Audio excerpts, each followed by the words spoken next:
Good afternoon. Good afternoon, everyone. Good afternoon, sir.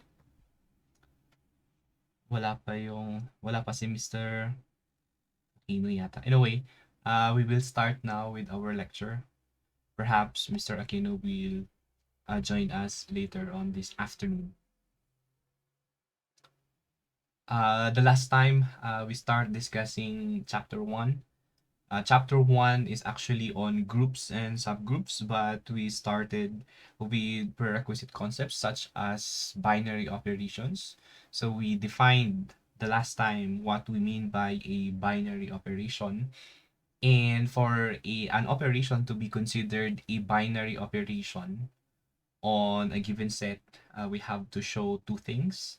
Uniqueness, that is, if you get two elements from the set, if you apply the operation, it should be unique. The answer should be unique. That's the first thing that we have to show. And then, of course, the closure property.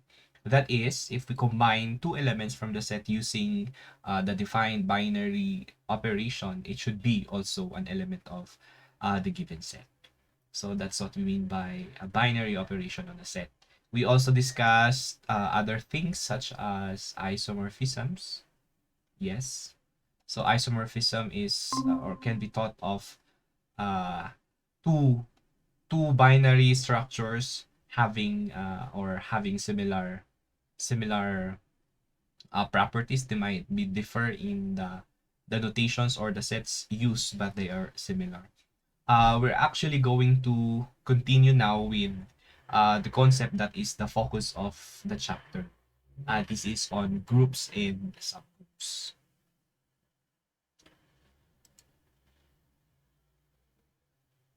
Yeah, I have to do that because I need to record. Okay. So, yes, groups, we will again start. We always do this one. We always start with a definition.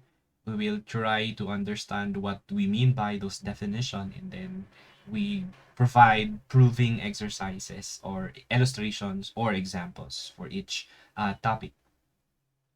In abstract algebra, this is what we mean by a group. Of course, it's related to our previous topic, which is on binary structures, binary operations. So what is a group? We have a notation here, a group.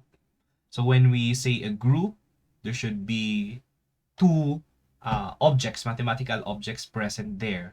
A set in its corresponding binary operation. So a group is composed of a set. So generally, we say it's the set G to uh, represent the word group. It starts with letter G. Closed under binary operation star, such that the following axioms are satisfied. There are actually three axioms that needs to be satisfied before we consider this structure a group. Because if it's just a binary structure closed under G, then it's not considered. What are those axioms? The first one is called the associativity of star. We mentioned what we mean by associativity in the previous lecture. That is, when we combine elements, the result is just the same, even if we change the order. So if that happens, that's associative. And how do we show that it is associative? We identify three elements, arbitrary elements of the set, and then we need to show that A star B, the quantity A star B, star C is just the same as A star B star, oops, may kulang dito, C. Yeah. That is associativity of star. The second axiom is the existence of an identity element. So if there is an identity element in the set, then we are satisfied. We have just satisfied the second axiom. And of course, we need to show that for it to be considered an identity element, we need to show that when we apply or when we pair any x element from G to that identity element, and regardless of the order, it will give us the same x. So we know that the very classical example for that is the usual addition. No, we know that the identity element or the number in the set of real numbers, the identity element is 0 because when you add 0 to any element, x, yun yung nire-represent ni x dito, it will always give us back the same value of x. 2 plus 0 is the same as 2. Negative 1 half plus 0 is, so that is an example of an identity element of a particular set. So, of course, kailangan meron. Yun yung sinasabi niya. So that we are able to satisfy the second action. And then we have the third one. For all, it says, for all A element of the set G, meron dapat A prime. What is A prime? This is a representation of the inverse of A. A prime here is the inverse of A. It tells us that for all elements of set G, there exists a corresponding A prime such that medyo naputol. A star A prime is equal to A star A prime, let me repeat that. A star A prime is equal to A prime star A. The result must be the identity element identified in number 2. Sa lahat yan ng elements. So, when we prove, we should not provide an example. It has to be a general proof. Well, a proof should be general. Especially for the case of infinite sets. Kapag yung set na binigay dyan ay infinite, then it's really to prove that for all there exists an element such that when paired to A, using whatever binary operation here, however it's defined, we are able to show that it's equal to E, the identity element. So when we are able to satisfy these three axioms here, this structure, the set, together with the binary operation, forms a group. So di ba parang ang layo, no? Kung bakit kaya siya pinangalanan groups? Remember, yung history natin, it's actually people like Galois, who else? Friedrich, Gauss. Yeah. And I cannot remember kung bakit groups yung tawag nila dyan. But yes, this is a definition of a group. It's a lot of things. First, you have a set. Second, you have a binary operation. In the binary operation, the set must be closed under that binary operation. And then, i-add natin yung tatlong actions. Lahat yon dapat ma-satisfy para ma-consider yan na group. So, we need to train our minds, no? Pag group, ang unang titingnan natin ay yung set na involve. Tapos yung binary operation, yung definition, because it's not always the case that this is the usual addition or usual multiplication. Maaaring nakadefine yan. Maaaring may formula. And the three axioms here that we need to show if it's really a group or not. Okay, another term, abelian groups. It's a specific type of groups. So not all groups are abelian, but it's abelian if we can show that that group is commutative, that the binary operation star is commutative. So apart from associativity, the presence of identity element, and the existence of inverse for all elements in the set, if it is commutative, it's called an abelian groups. If you notice, these concepts, these structures changes, or the name changes when we are able to add axioms or properties. Okay, let's provide an example of a group or I mean a pair of a set in an operation, and then we show that it is a group. Again, we start with the simplest one. So the set considered here is the set of integers, and the binary operation is addition. Well, of course, we need to show that the set is closed under the binary operation addition. Although this is a bit obvious because we've been using this example before, right? So when you add two numbers, two integers to be specific, it is always unique. It always gives us one answer only, and it is always an element of the set of integers. So it's unique and it's closed under addition. The set of integers under addition.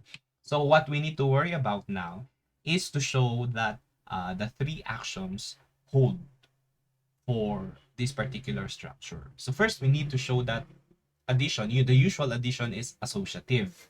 Associativity of the binary operation, which is the usual addition in this example. Again, to show associativity, we need to identify three arbitrary elements of the set. So for all A, B, and C element of the set of integers, what do we need to show? Need to show that the quantity A star B star C is equal to, that's ito, as you can see it here. So we proceed. Well, of course, A star B is A plus B because our operation is just the usual addition star C. Now, it becomes like this. Usual addition is associative. That's why we can regroup it this way. This means that this is A plus B star C, or A star the quantity B star C. So that's it. We are able to show that the set is associative under usual addition. Identity E for the set. Okay, let's because this is just the usual addition, pwedeng diretso na yung proof. We let the E, the identity element, equal to 0. If that's really an identity element, then we need to show that when we pair the identity element to any element X in Z, by the way, I keep on mentioning before that this is zeta. It's actually not. This is Zalem. It's actually a German word for number. Number. Zahlem. Zalem. Yes. So let's continue the proof. So we need to show that this is the case. So E star X means 0 plus X. And of course, it's X. Also, the right hand side of what we are showing still gives us the value X. So 0 is indeed the identity element. Later on, we will come across to a theorem saying that if it's a group, the identity element is always unique. Isa lang. Yes. Okay, let us show that for all A element of the set here, there exists an inverse, A prime. So how do we do that? We start with this one. Let us identify 1. To show inverse, we identify 1. Kasi ang ipapakita natin dito, sa lahat ng individual na element ng set natin, meron dapat naka-correspond na inverse. Ano nang ulit yung inverse? If you combine that element and its inverse using the operation, ang ibibigay niya na sagot ay si identity element. So in this case, 0. So halimbawa, 2. Ano ang inverse ng 2 under addition na laman na element ni set of integers? It's negative 2. That's the inverse. That's why we call them negative, additive identity. Because when we add the two numbers, it gives us the identity element, which is 0. However, as I mentioned kanina, that is not a proof. That is just providing a specific or illustrating what we mean. The proof should be general. So for all A, not just only 2, for all A element of the set, there exists A prime. And how do we do that? Let's simply show this one. So first, we show that A star A prime is equal to E. That is, A star By the way, medyo diretso siya dito, no? Ang ginawa niya dito, alam na niyang ano, ang inverse ng A ay negative A. Because it's the usual addition. But supposedly, we do not know yet that the inverse of A is negative A. So we will solve it from here. A star A prime equals E. So from that equation, we have A plus A prime is equal to 0. From there, we can show that A prime is equal to indeed negative A. From that, so that is just a candidate for an inverse of A. We show now that this holds true. So yun na yung pinakita sa step na ito. A star A prime, A star negative A, because A prime is negative A, that is equal to A plus negative A, gives us the identity element. Just the same. If we reverse the order. Parang commutative, no? Dapat siya. Negative A, this is the value of A prime, star A is negative A plus A equals 0. Yes. So, the inverse of A is negative A. Thus, this structure is a group. Now, another question, is it abelian? What do we mean again by an abelian group? So, it's a group na siya with an added property that it is commutative. So, we need to show that it is commutative. How do we do that? We need two arbitrary elements. So, let's say that those two arbitrary elements are A and B. It could be X and Y. Bahala kayo. A and B, element of the set. We need to show that commutativity is shown this way. A star B is equal to B star A. Regardless of order, the answer is the same. That's commutativity. And for under the usual addition, yes, A plus B is the same as B plus A. So, abelian group C. Ito, set of integers under the usual addition.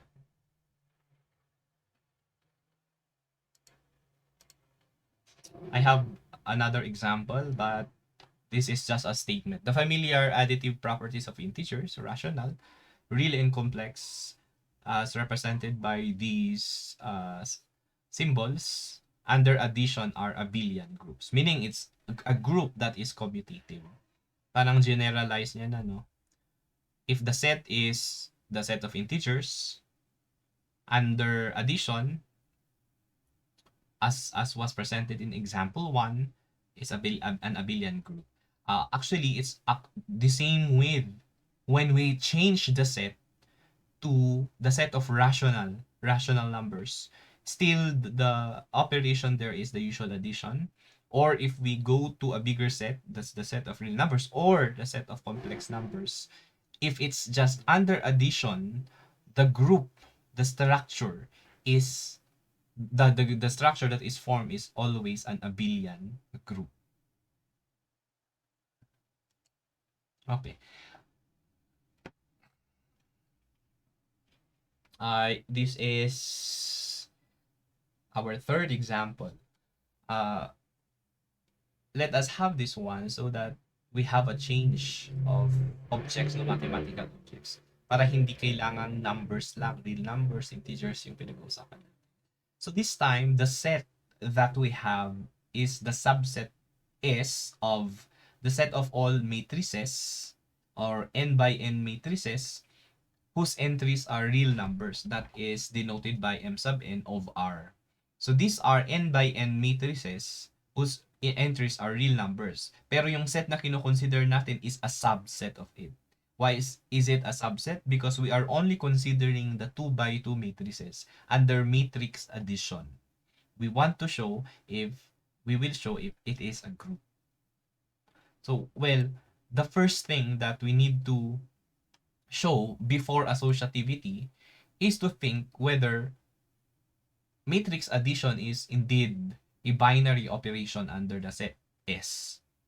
Meaning, if we are going to add dalawang matrices na 2 by 2, I hope you can imagine a matrix na 2 by 2. So, dalawang matrix yan. Yan, halimbawa. Pero associativity kasi na yung pinapakita natin dito. But we can use this one. So let's have A and B as element of S. They are 2 by 2 matrices. Again, this is a proof. That's why we cannot use a specific example. General na yan. So A1, A2, and hanggang B4 are any real numbers. If we are going to use matrix addition, I hope you also know matrix addition. For matrix addition, kailangan parehas yung dimension para pwede silang i-combine. And then, we simply combine correspondingly yung mga entries. So, halimbawa, under matrix addition, that's A sub 1 plus B sub 1. A sub 3 plus B sub 3. A sub 2 plus B sub 2. A sub 4 plus B sub 4. That's the resulting matrix. And that is still an element of S because it is a 2 by 2 matrix. So it's closed under matrix addition. And of course, it's unique because the corresponding entries of the result of the answer of the sum of these two matrices is unique. Okay, let us now show that it is associative, just the same, ulit-ulit lang. However, this time, we are working with matrices. So, we take A, B, C, three elements of S. S is a set containing matrices. That's why ganyan na yung itsura. What do we need to show? That's just the same. So, A star B star C is like this. So, parang ina-add natin yung tatlo, kaya lang naka-group itong dalawa. And this is the result. And this is the result, the final answer for this one.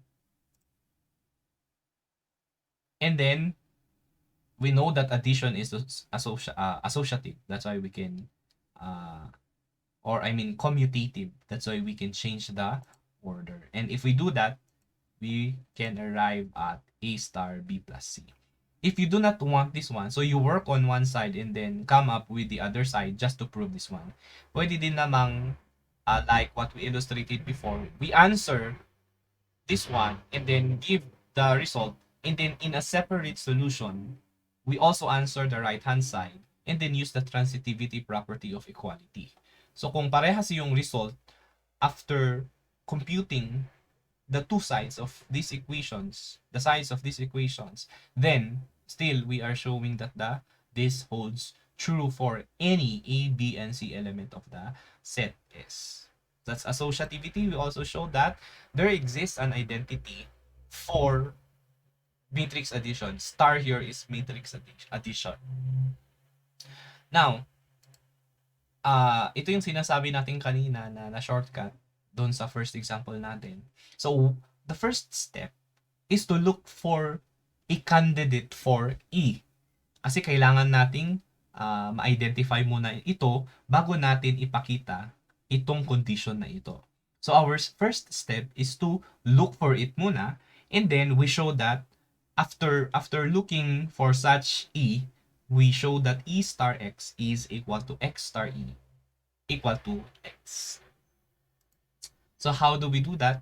So let X be an element of S. X looks like this. It's still a 2 by 2 matrix whose entries are any real numbers. X1 to X4. Hindi ko na sinulat pala, no? But X1, X sub 1 to X sub 4 here are elements of the set of real numbers. Real numbers ang mga entries natin. Kasi pwedeng hindi eh. Pwedeng complex. Now, let us identify a candidate for E by using this equation.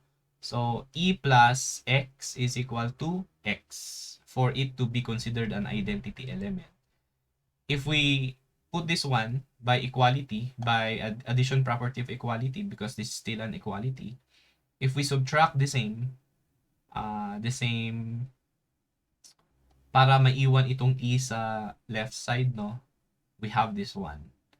So this matrix minus this matrix, this comes from the left side of the equation. And if we do subtraction, matrix subtraction of matrices, parang addition din lang yan, naka-correspond lang dapat. So x sub 1 minus x sub 1 is 0, x sub 2 minus x sub 2 is 0, and so on and so forth. So we have a matrix, still a 2 by 2 matrix whose entries are 0. And that is an element of S. because it is a 2 by 2 matrix. 0, 0, 0 are real numbers. If we use the other side of this equation, we would arrive at the same. So mukhang ang candidate natin ay na identity element ay si ito. 2 by 2 matrix whose entries are all 0. Now we need to show, this is the actual proof, we need to show that this holds true. That is, this matrix plus any other 2 by 2 matrix when added to the identity gives us the same matrix. So yun yung ginawa natin dyan. Gawin din natin sa right hand side. So yes, by transitivity property of equality, E star x is equal to X star E is equal to X. And the identity element is the matrix, the 2 by 2 matrix containing zeros as its entries. Alright, that's the second step. The third one is to show that there exists an inverse for any arbitrary element of S. So kahit anong 2 by 2 matrix yan, basta 2 by 2 siya, makakahanap tayo at makakahanap ng inverse. So again, we start with this equation, A star A prime is equal to E. Well, na-identify natin yung E kanina as this entry. Ang A natin ay naka-define na, naka-identify na. We let A equal to this matrix. So let's try to solve for A prime. Tignan natin kung nag-i-exist siya. So by the same principle, we need to solve for A prime this way. So 0 minus A1 is negative A sub 1. And that similar yung pagka-compute natin sa iba pang entries ng matrix. And these are elements. This matrix is an element of S. These are real numbers, the four of them. So mukhang we use the other side of the equation. A prime star A is equal to E. Mukhang ang inverse ng matrix na ito ay just take the negation. Kung positive yan, i-negative of the same number. Parang ganun. But again, that's just looking for a candidate for an inverse to show that there is really an inverse. Pakita natin yung ito. So A star A prime will lead us to the identity element. Again, this is matrix addition. Madali lang mag-add ng matrix. Yung mahirap sa matrices, yung mag-multiply. Yung medyo kakaiba. The other side of the equation again, we were able to arrive at the identity element. So therefore, check tayo dito sa third axiom na ito. And that would lead us to conclude that this set with matrix addition, bakit multiplication yun? Palitan natin.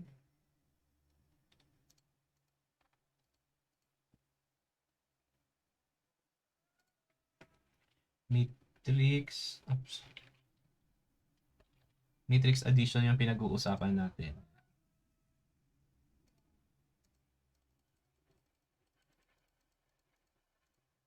So because we are able to show all the three axioms, then we conclude that this group is this structure is a group, sorry.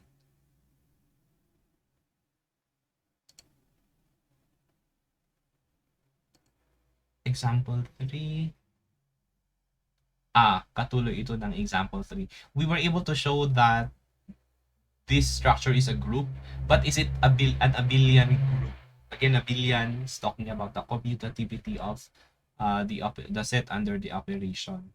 So commutativity is shown by taking two arbitrary elements and then show that A star B is equal to B star A. So let's do that. Medyo i-shortcut ko na. So from this one, ang ginawa natin, from the left side, we manipulate that and arrive at the right side. Nagka B star A. Or, as I mentioned kanina, we can separately solve each side and then dapat parehas lang na quantity yung makuha natin by transitivity of equality. Bakit puro naka-multiplication?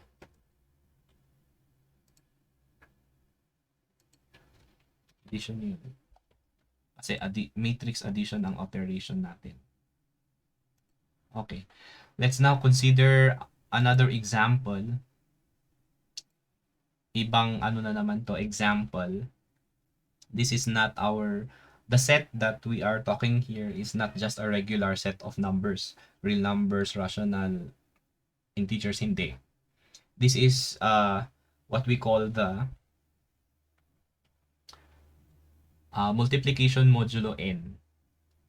Ang multiplication modulo n is normally denoted by u sub n, nasa baba. So this set, ang laman niya, it should be less than n. So in our example, yung 10, it's less than, dapat lahat sila less than 10. Hindi pwedeng equal or greater than 10. Plus, A and N, what is A? Yung pwedeng laman ng set natin must be relatively prime. What do we mean by relatively prime? It's talking about the GCD between A and N. The GCD of A and N must be 1 to consider two numbers to be relatively prime. So halimbawa, yung 1 and 10, ang kanilang greatest common divisor ay 1, di ba?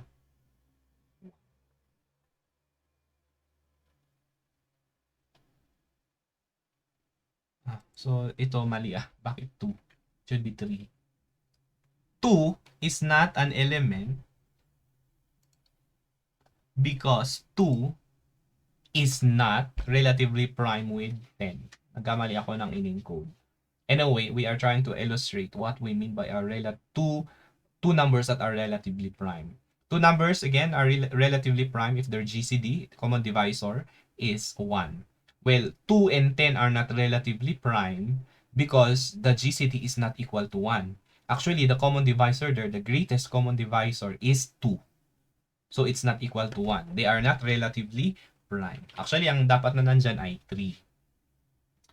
3 and 10, the greatest common divisor is 1. 7, 9. So, from all numbers, yung pinag-uusapan pa rin natin dito ay integers. Positive integers to be exact. The numbers less than 10 that are relatively prime with 10 to 10 are 1, 3, 7, and 9. So, for multiplication modulo 10, ito lang yung laman. Yung u sub n natin, laging relatively prime yung kinukonsider natin. Okay. So, the set that is under consideration here is obviously finite because there are only 4 elements. 1, 3, 7, and 9.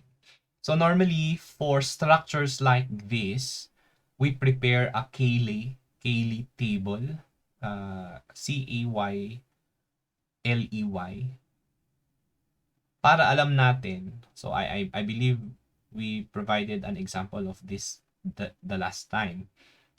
Table yan, normally we write here the operation. So it's multiplication modulo 10. And then sa pinaka first row and pinaka first column are the elements of the set with the same arrangement. So kung in-arrange mo dyan na 1, 3, 7, 9, the same dapat dyan.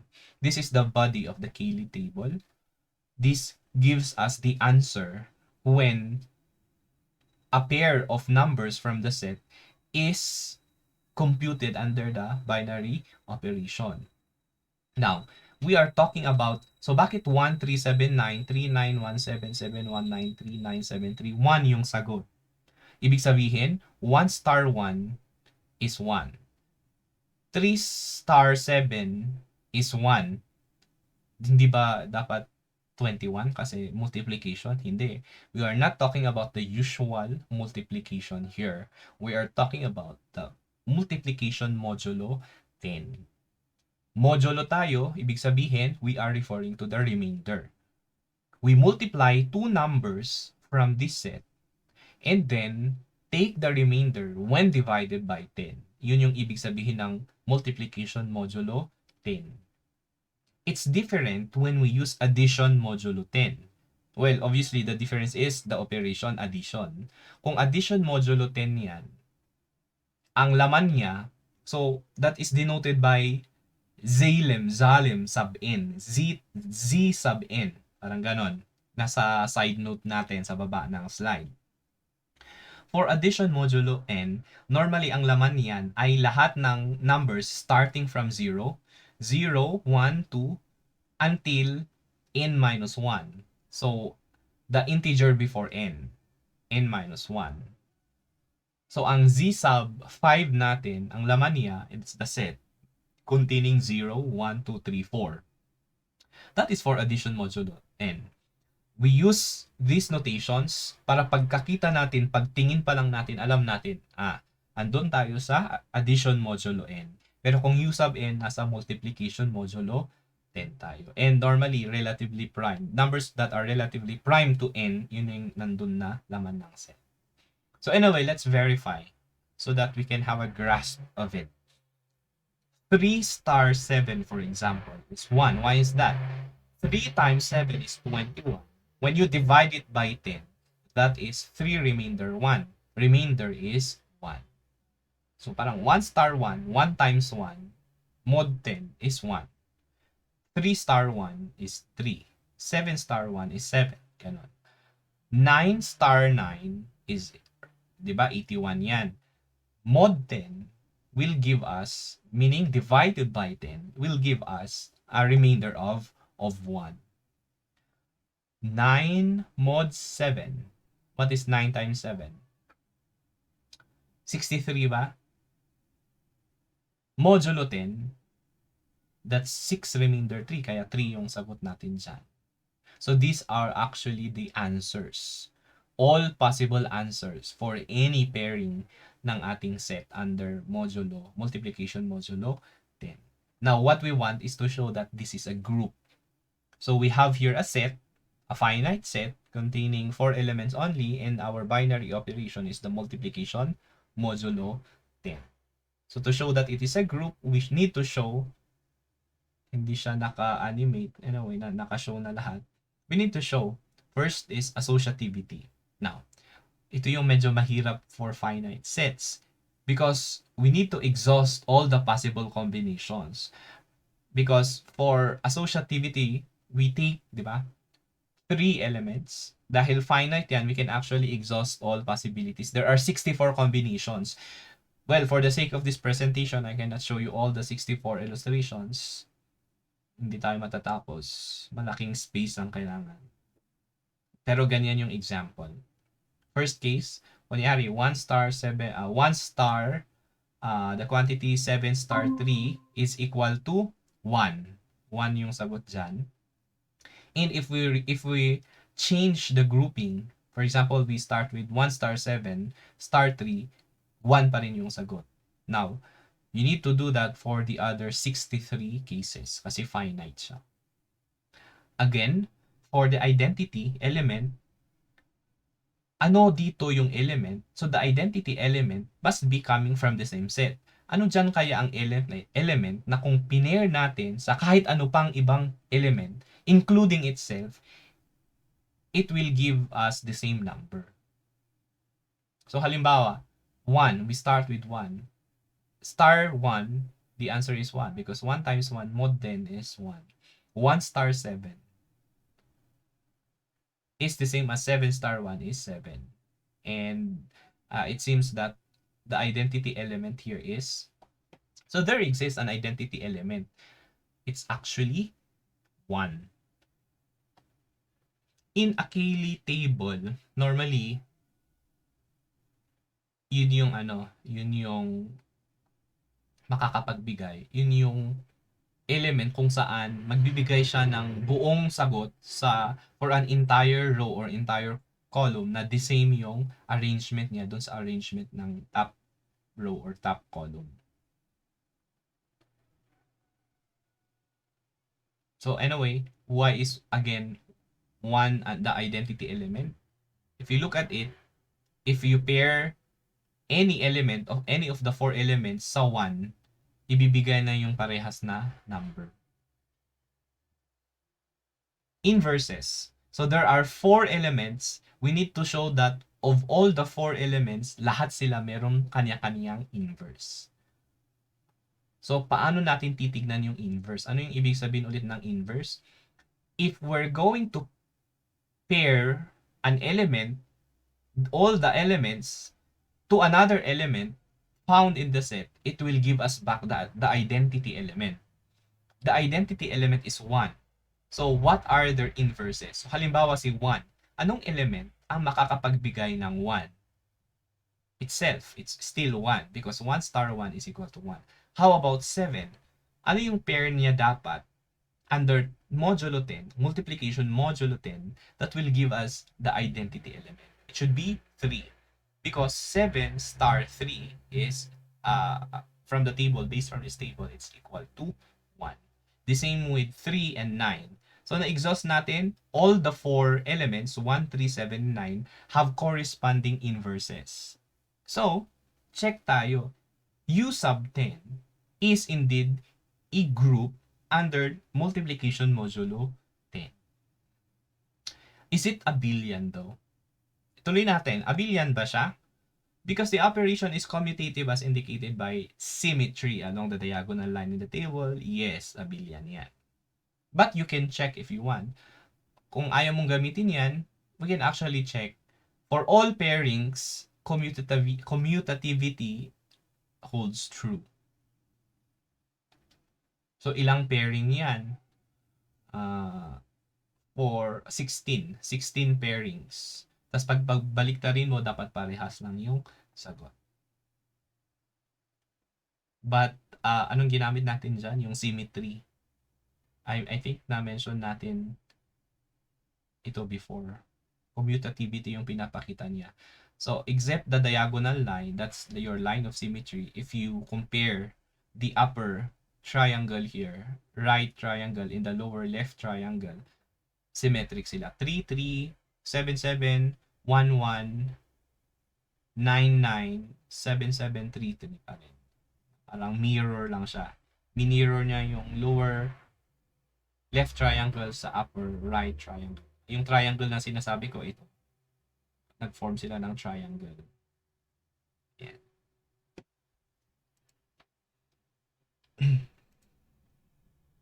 Example 5.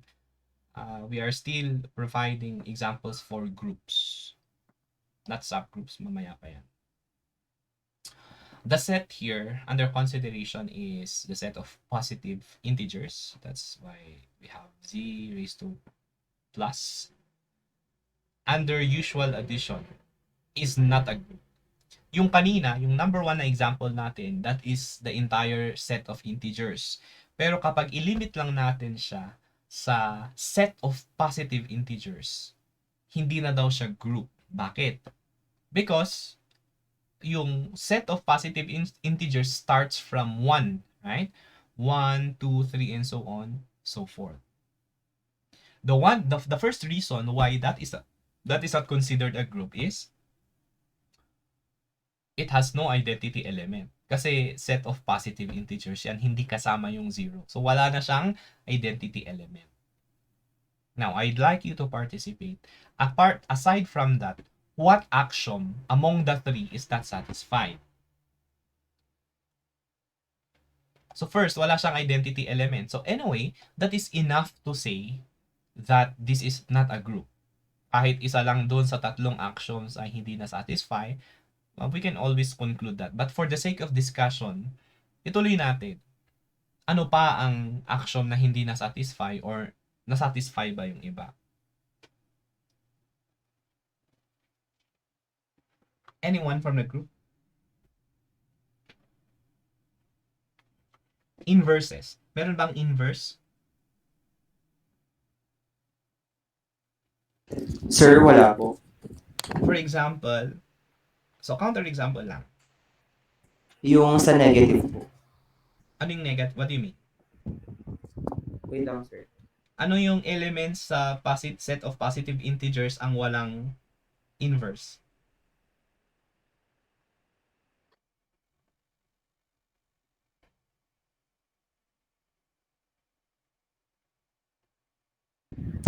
Kasi sir, di ba, yung sa set po kasi natin, positive integer, sir. So, di ba, sir, ang inverse ng positive integer ay negative integer. Mhm. Since ang negative integer is not part of the set Z positive. Tama. So actually lahat no, lahat sila walang inverse kasi positive lahat. Although, yeah, one counter example is enough. For example, 2. 2 is an element of the set of positive integers but it does not have an inverse. The inverse sana is supposed to be negative 2, kaya lang ang set nga natin ay the set of positive integers only. Now, example 6. The set of whole numbers, we know what we mean by whole numbers. We start from 0, no? Pero integers pa rin yung pinag-uusapan natin. And their usual addition is still not a group. Although, there is an identity, pero yun nga, problema pa rin si inverse. Walang inverse yung mga numbers dyan. Actually, si 0 lang yung may inverse. But 1, 2, 3, 4, wala silang inverse na makikita sa set of whole numbers.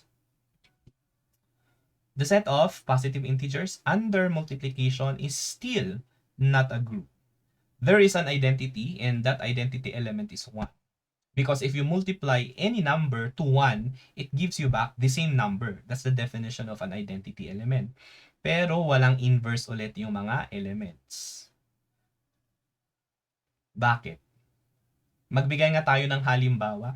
Kuha tayo ng element sa Z na walang inverse. Ano ba dapat yung inverse for multiplication, usual multiplication?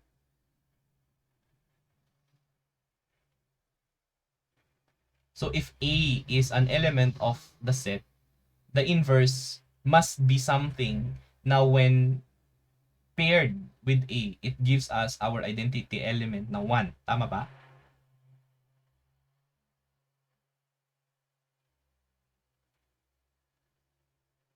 So, 2. What number, when multiplied to 2, gives us the identity element 1? Ano ba?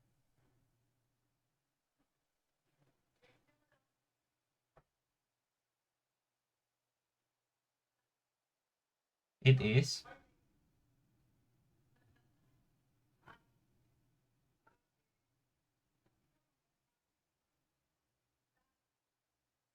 anyone.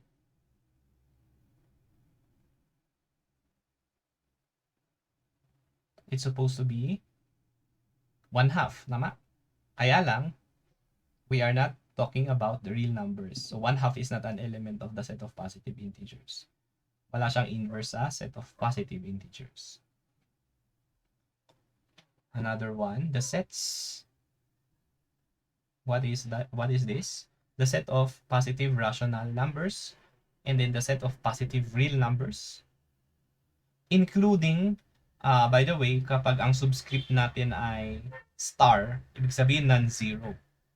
So lahat ng rational, halimbawa ito, lahat ng rational except 0. Lahat ng real numbers except 0. Lahat ng complex numbers except 0.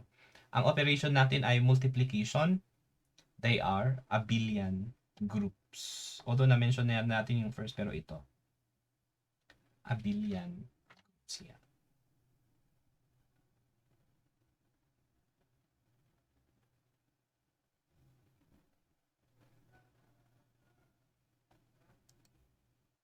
Another example. It's a finite. The set considered is a finite one. The set containing 0, 1, 2, 3 is not a group. Why is it not a group? Under multiplication modulo 4, although 1 and 3 have inverses, the elements 0 and 2 do not have.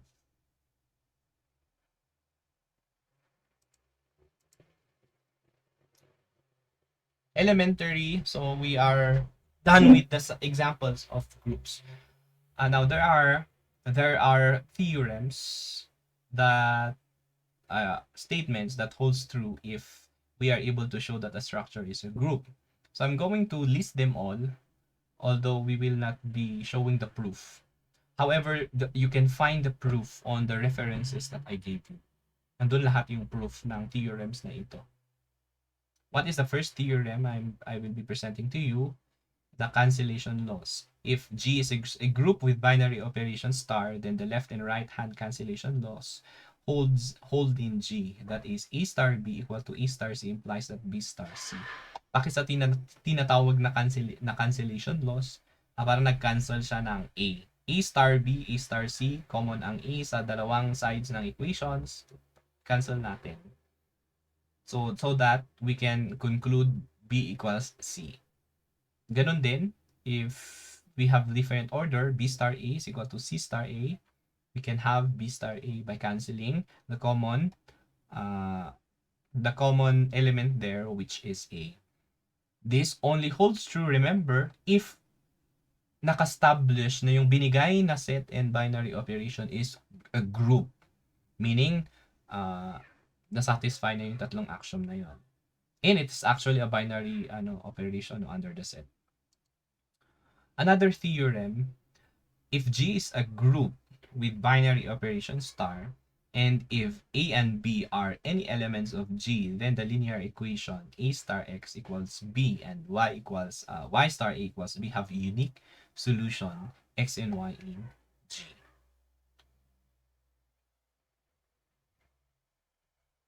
If it's if star is just the usual addition, parang yung gagawin natin dyan ay solving system of linear equations. Another theorem, in a group G with binary operation star, the identity and the inverse are unique.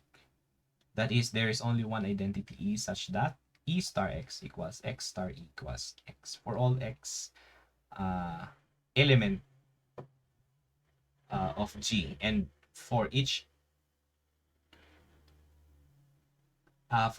A, bakit star J? Wrong yung nandyan. Element dapat. For each A element of G, there is only one element A prime such that A star A prime equals A prime star A equals E. And we have a corollary. Ito. Ano yung prime natin ulit? Yung inverse. Yung inverse ng A star B, kaparehas niya ng B prime star A prime. Kunin natin yung inverse ng B, kunin natin yung inverse ng A, and then use the binary operation. The result there is just the same as taking the result muna of A star B. Whatever the result is, we take its inverse. Yun yung sinasabi ng corollary na ito. And as I mentioned, meron tayong proof dyan. Hindi lang siya nasama sa presentation na ito. Semigroups and monoids. What are these objects? Still related to a group. A semigroup is an ordered pair. S and star. S is the set and star is the binary operation. Or S is a non-empty set and star is an associative binary operation on S. A semigroup is commutative if star is commutative, otherwise star is not commutative. What is a monoid? A monoid is a semi-group that has an identity element for the binary operation star. These are binary structures that have weaker actions than those for a group. So parang hindi natuloy na groups. So halimbawa, doon sa tatlong actions na yun, yung nasatisfy niya lang ay yung associativity na property. It's not a group, yes. It's just a semi-group. Kasi associativity lang yung kaniyang nasatisfy. Kung nakalagpas siya doon sa pangalawang action, the existence of an identity element, then that semi-group is further termed as a monoid. So all monoids are semi-groups. A monoid is a semi-group as defined here. But not all semi-groups monoids are semi-group. Just to illustrate to you better, I prepared here a diagram showing the hierarchical relationships of semi-group, of monoids, of groups, and abelian groups. So, suppose this is the set containing all semi-group. So, all groups here, group structures, structures all structures here, a set in a binary operation, they are all associative. Those are our semi-group. Now, if aside from being associative, star has an identity element, then that structure is called a monoid. So all semi-groups are monoid, but not all monoids are semi-groups. Kasi mayroon pang space dyan, no? Na monoid na hindi naman semi-group. Now, if tinuloy niya, pumasa siya sa pangalawang groups, ito yung tinatawag na natin na group as was first discussed. All elements of S has, that's supposed to be have. Para tama yung grammar. All elements of S have an inverse.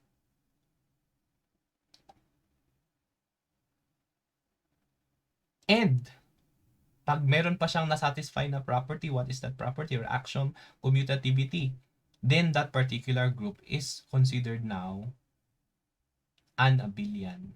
Abelian.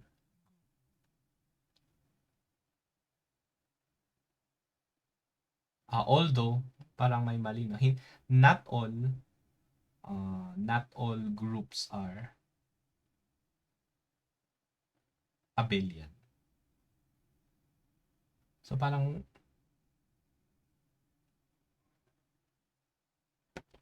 dapat,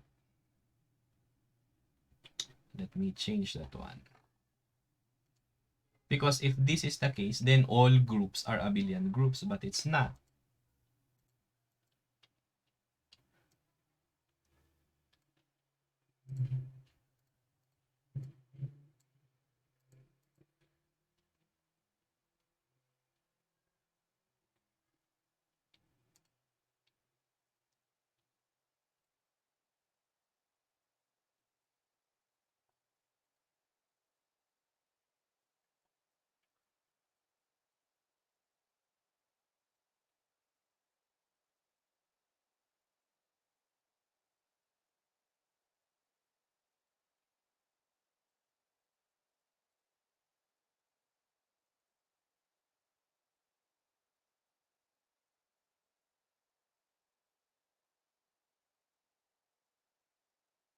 Yeah, I think that's better. Yeah, so may ilan lang na groups na commutative. Yung mga groups na yun ay abelian groups. But not all groups are abelian.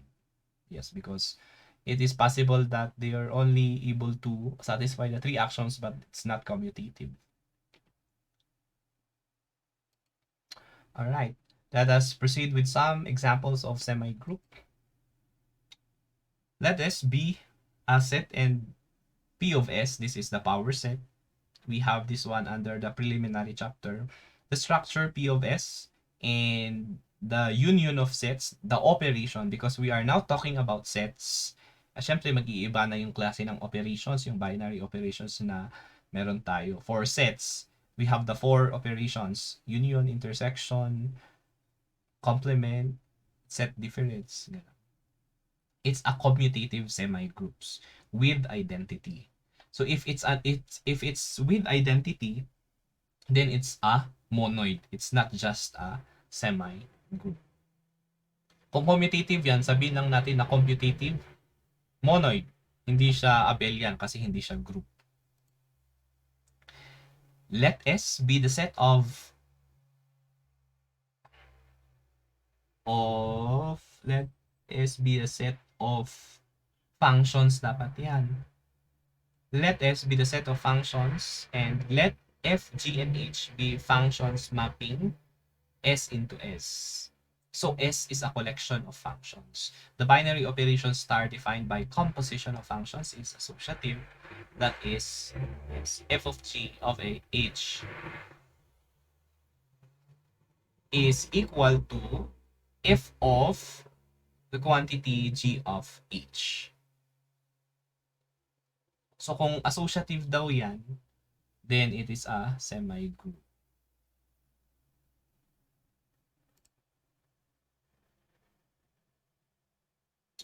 Now, when is a semi-group a group? So kung semi-group na siya, meaning it's associative, right? So, meaning, ganun pa rin yung idea dito. We need to show that for any structure, for it to be a group, we need to show the three axioms. However, if it's already given to be a semi-group, then ang i-prove natin it's the remaining two other axioms. I mean, the existence of an identity element. There exists a element of S such that E star A is equal to A. If you notice, one-sided lang siya, no? Because there is a theorem actually na if it's E star A is equal to A, then it follows that A star E is the same as A for all A element S. And for all A element of S, there exists B element of S such that B star A is E. This is the uh, axiom for inverse. And still one-sided also. So we can actually use this theorem para hindi natin laging two-sided ang pinapakita natin. Yeah. So that's semi-group and monoids. Now let us proceed to the last part of this lecture. I mentioned before na 2 parts lang, no, but actually I divided into 3 parts. So we still have a lecture on Monday about this chapter. Yes, but for this lecture part 2, it's the concept of subgroups. Doon tayo mag-i-end. So let's define what we mean by a subgroup. If a subset H of a group G is closed under the binary operation of G, and if H with the induced operation from G is itself a group, then H is a subgroup of G. We shall let H, this is symbol to denote that H is a subgroup of G, and H, this symbol, inequality signs na walang equal, if H is a subgroup but H is not the same as G. Now, the definition is a little complex, but when we think about it, ang sinasabi lang niya dito, meron tayong group. We have a group. It's, of course, established that that particular structure is a group. Meaning, merong set at merong a binary operation. Now, what if we take a subset of the set? Ang subset na yon, it's represented by H. Such that it is closed under the same binary operation. Yung binary operation galing yan sa group G. Pero what if we take a subset and then what if it happened that it's still closed, the subset is closed under the same binary operation? How should we call that structure? It is called a subgroup. So remember that a subgroup, it's not only comprised of a subset.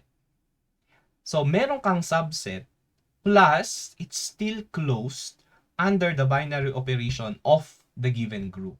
That's when H in the binary operation of G comprises or forms a group. Now, the notations that you see here depends whether H is a subset, is a proper subset, or an improper subset of G. So recall before, na-mention natin ang ibig sabihin ng improper subset. Ang improper subset, it's the set itself. Any set is a subset of itself. So, meron lang isang improper subset ang kahit anong set, itself. All the other subsets that we can create are called proper subsets. So kung yung subset na pinag-uusapan ay siya mismo, then that is an and if of course it forms a group kasi G is a group, that is the improper subgroup.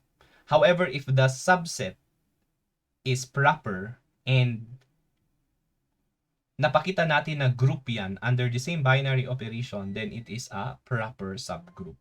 So H is less than G, or G is greater than H in your notation, because H is a proper subset.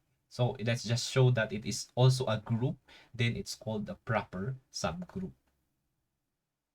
So I guess what I want to emphasize here is again, when does a subset becomes a subgroup? Maraming subset ang isang set pero hindi lahat ay nagiging subgroup. Bakit? Kasi hindi siya group. So kailangang ipakita pa rin natin na we need to show that the three axioms hold true for the subset identified for it to be considered a subgroup of the group G and star. Another definition before we proceed to examples. If G is a group, then the subgroup consisting of G itself is the improper subgroup of G. Yeah, as was mentioned a while back. All other subgroups are proper subgroups. We are pala defining proper and trivial subgroups. So, I mentioned already what we mean by improper subgroups. The trivial subgroup is the group with the set containing the identity element. So, the set E, so, syempre, mag-iiba yan depende kung ano yung group na pinag-uusapan. General lang yan, E.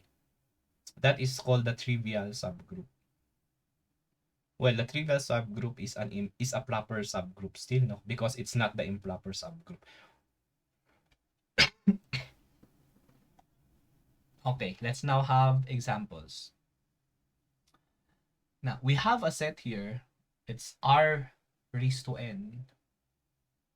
Additive group for all n component row vectors with real number entries. The subset consisting of all these vectors having 0 as entry in the first component is a subgroup of R sub n. So just to illustrate to you, ito yung group no na binigay. Yung R sub n, that's the set of matrices na row column lang siya. Row component, row vector. So, ganito lahat yung itsura ng element ng R sub n. Yung entries ng bawat matrix ay real number. So, that is a group under matrix addition. Well, that can be easily shown.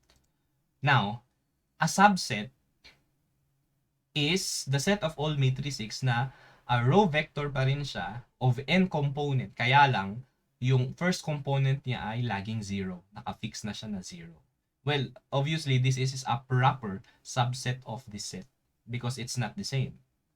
And because this is closed under matrix addition and it satisfies the three actions for something to be considered a group, it is considered a subgroup under this group. Kasi nga, subset siya, tapos group pa siya.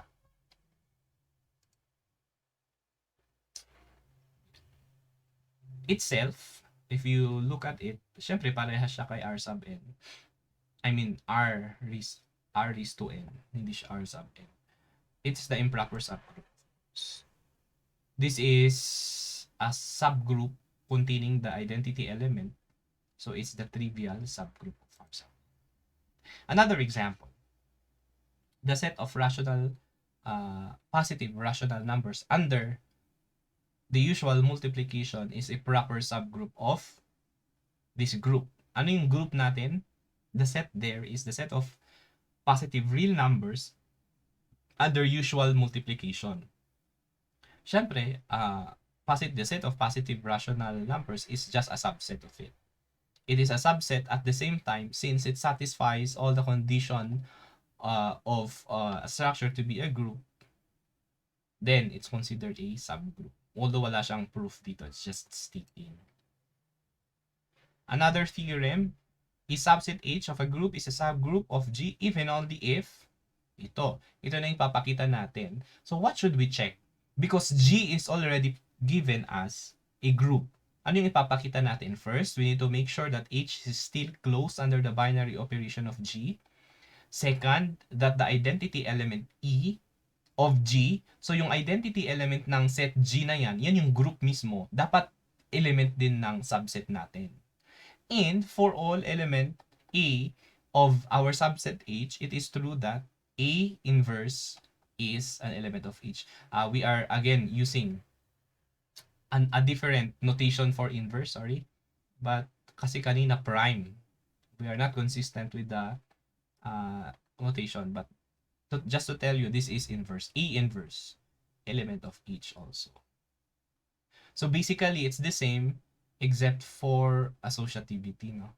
Napalitan yung first requirement natin. Alright. Let me provide you an example. So this is the summary. kailan nagiging subgroup ang isang subset given a group G, andito. Now, for our next example, we're going to consider a set under addition modulo 4. Again, for addition modulo 4, yung laman niya ay integers starting from 0 until n minus 1. Since this is z sub 4, hanggang 3 tayo. So, ang laman ng set na ito, if you're going to list all the elements there, that is, ayun o, nakasulat pala dito, 0, 1, 2, 3.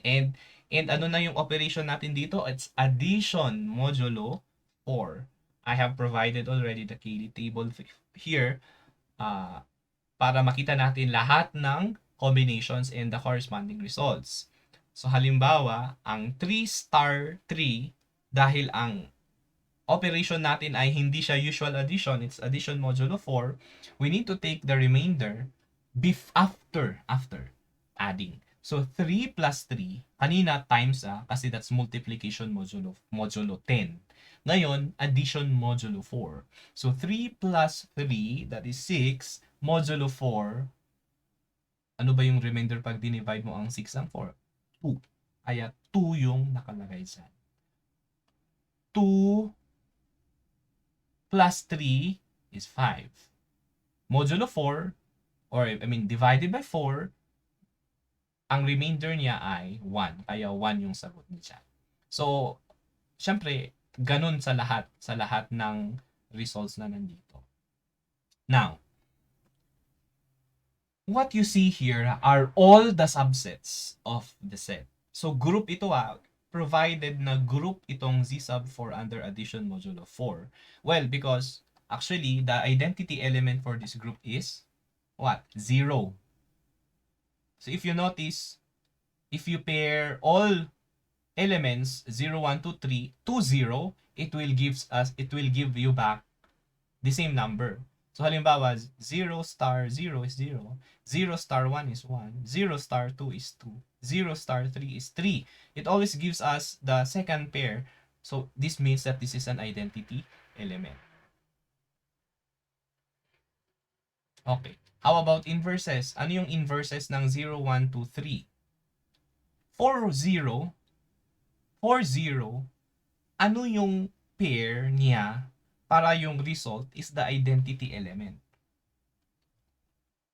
Meaning, ano yung pair niya para makapagbigay siya ng 0? Itself, 0. So the inverse of 0 is 0 itself. How about 1? What element na pwede nating i-pair kay 1 under addition modulo 4 para iluwa niya si 1? It's no,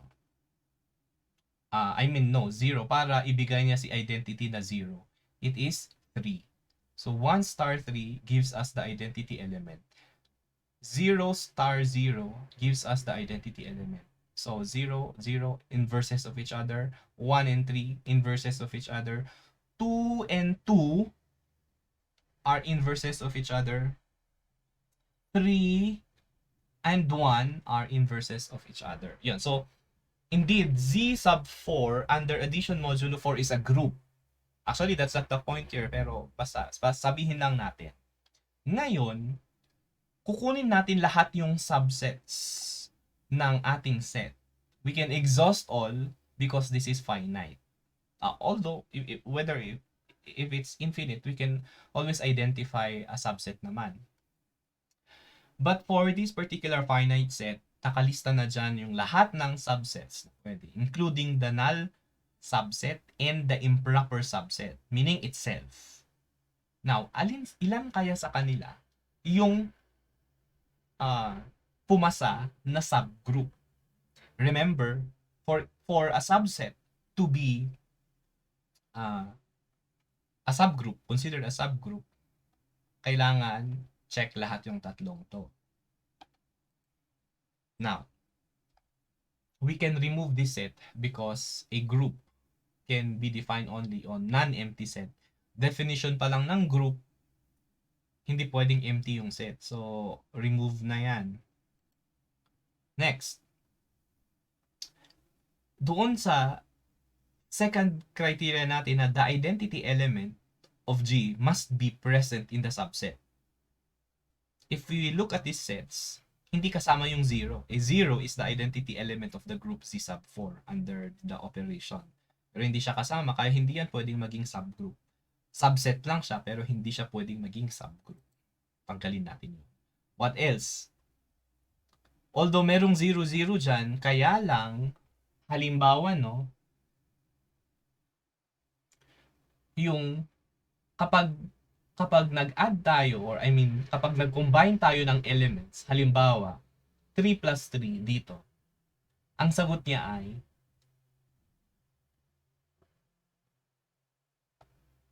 dito pala tayo. Ito muna, bakit siya naka-red? 3 plus 3, so 3 star 3, 3 plus 3 is 6, mod 4 gives us a remainder of 2, but 2 is not included in the set.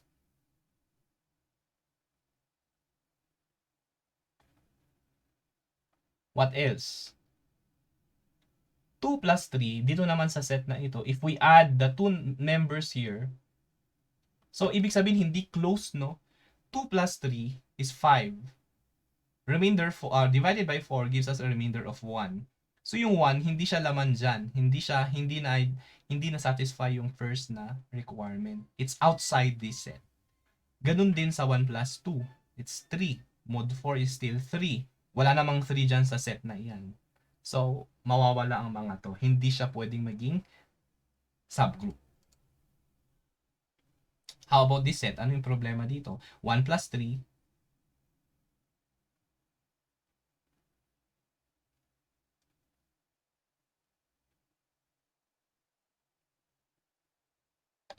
Ito. The inverse of 1. Ano yung inverse of 1? As mentioned kanina, yung inverse ng 1 dapat dito ay 3. Tama? Pero, wala sa set na ito. So, hindi present yung inverse ng 1 dito.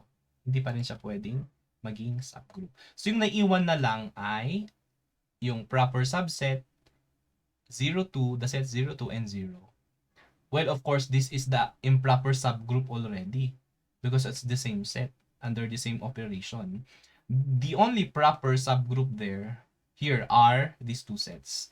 The set containing 0 and 2, this is a subgroup and it's proper. That's why it's a proper subgroup. Ibig sabihin, may identity element. Lahat ng elements dito may inverse. Ano yung inverse ni 0? Dapat nandyan sa set na yan. 0. So, andyan siya mismo. Ang inverse ni 2 ay si mismo siya kasi 2. So, andyan din yung kanyang inverse. Closed ba? Yes. 0 plus 2 is 2, mod 4 is 2, andyan pa rin. Ganun din si, ito, trivial. The trivial subset is, I believe, always a subgroup. What is this diagram that we see? This is just a diagram for all the subgroups of a group.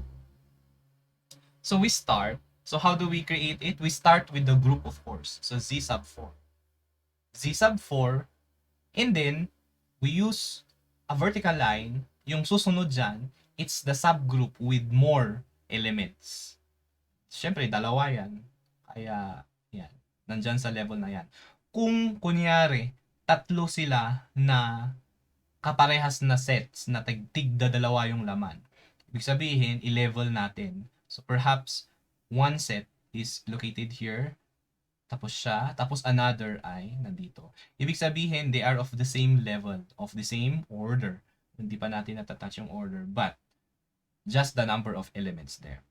And then, of course, sa baba, yung set with less elements. And this is the trivial sub. Yeah. We have another example. It's just the same, it's finite. We have a particular name for V. What is V? This is called the, I'm not sure if it's Klein 4 group. It's composed of 4 elements. And this is the definition. This is already the definition. So why is it a group? Ano yung identity element? It's E. i-check natin kung merong inverse lahat. I-check natin muna kung lahat ng body ay naka-restrict lang sa EABC. Lahat naman ay ganun. So, closed yan. This is associative. Identity element is E. And inverses. How about the inverse? Ano yung inverse ng E? It's E itself. Anong inverse ng A? Si A mismo. Anong inverse ni B? Siya mismo B. And inverse ni C? C.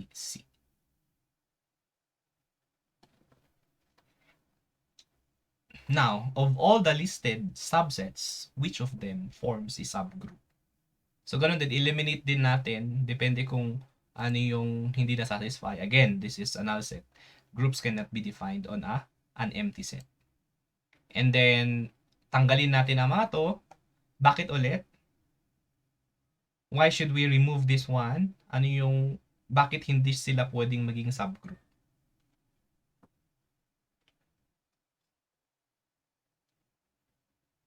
Anyone?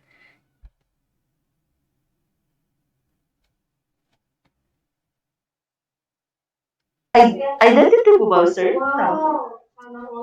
Yes, ma'am. So, for one requirement is the inclusion of identity in the subset. So, ang identity nga natin dito ay E. Pero wala naman sa mga subsets na mga ito. They can never be subgroups. Tama. Okay. Also, these three subsets here cannot be subgroups because of the following reasons. Hindi kasi closed. It's the first requirement.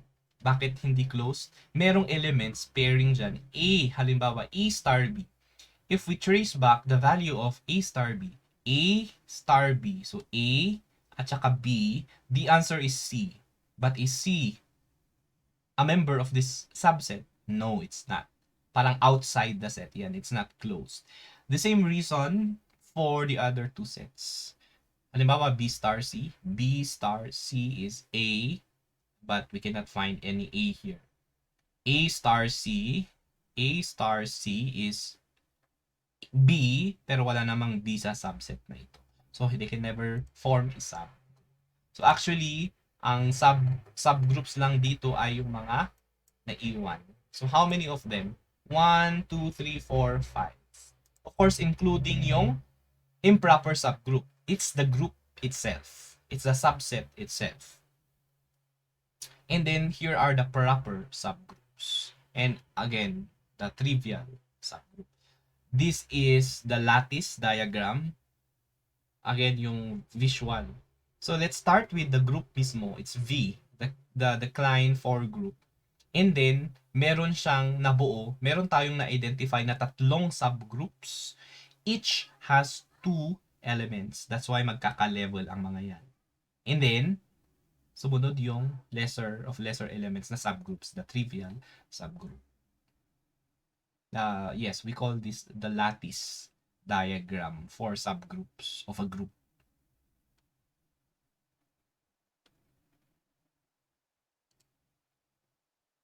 Oh, that ends my lecture today. And as usual, I am giving you a problem set. Yes. Ganun talaga kasi mid-year. It's really fast-paced. Pero wala tayong magagawa kasi everyday talaga ang klase. There are 4 problems. The first one is to identify whether it is a group. So, identify natin kung semi-group, monoid, group, or abelian.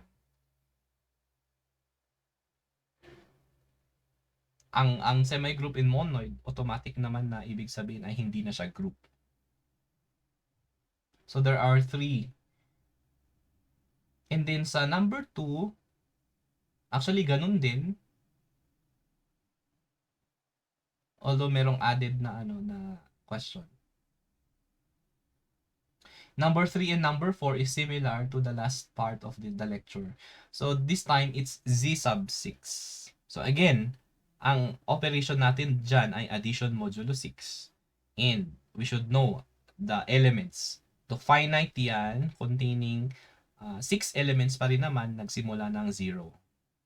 Yung U sub 8, under multiplication modulo 8. Pero yung laman niya, hindi na naman siya 1 to 8 agad-agad. Dapat, yung laman lang niya ay yung mga numbers starting from 1 pero relatively prime to 8 or with 8. So, hindi lahat ng numbers between 1 and 7. Hindi. 2 and 8 are not relatively prime. So, 2 cannot be an element of this set. So, draw the corresponding lattice diagram for the subgroups. So, after identifying the subgroups, you draw the lattice diagram. And that would be your activity for the remaining time. And yes, it's weekend.